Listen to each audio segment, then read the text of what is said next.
बापू, Bible के उत्पत्ति विषय का पहले पन्ना में लिखा है इनके भगवान ने कि पहले पृथ्वी बनाई, पहले पृथ्वी बनाई और 3 दिन के बाद इनके भगवान ने सूरज और चांद बनाई।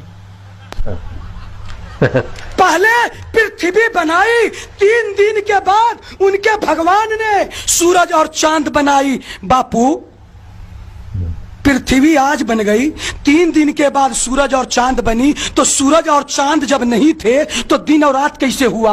और दिन और रात नहीं हुआ तो इनके भगवान यीशु मसीह ने 3 दिन का मैथमेटिक्स कहां से लाया? है क्या बात है। अब मेरे भाइयों और बहनों, ये तस्वीर नासा की वेबसाइट से ली गई है। हम अनजानी जगहों से तस्वीरें और मालूमात नहीं उठा रहे हैं, ये नामवर हलकों से है। फेरिस्त को देखिए, रोशनी पहले पैदा हुई। ये किसी भी इंसान की अक्ल को हैरान कर देता अगर हम ये कुछ साल पहले कहते कि सूरज और सितारों से पहले ही रोशनी आ गई थी।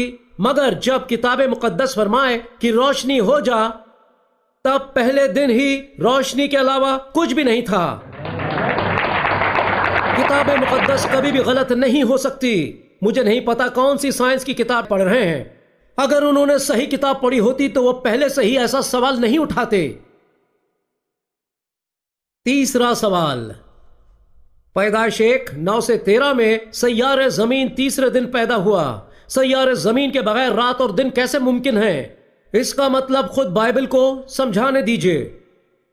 नबी मूसा जिन्होंने तौरात लिखी है, पैदाइश की किताब के साथ साथ आपने जबूर में 90 भी लिखा, जहां पर वो सुबह और शाम को एक दौर की शुरुआत और खात्मा कहते हैं। दौर का पूरा होना, वो जिंदगी का मुकाबला रोशनी से करते हैं। जबूर 90 का 6, वो सुबह को लहलाती और बढ़ती है जो जिंदगी की शुरुआत है, वो शाम को कटी और सूख जाती है। सुबह और शाम या शाम और सुबह, बहरहाल इस नुक्ते नजर का मतलब आप शुरू और खत्म या खत्म और शुरू भी ले सकते हैं। तब बाइबल कहती है शाम और सुबह पहला दिन, यानी एक दौर का खात्मा हुआ। दूसरा दौर जो था, अगर आप बाइबल को यह बात खुद समझाने देंगे बजाय इसके कि आप अपना मतलब उस पर ला दें, तब यह आपको नबी मूसा की जानिब से मिलेगा।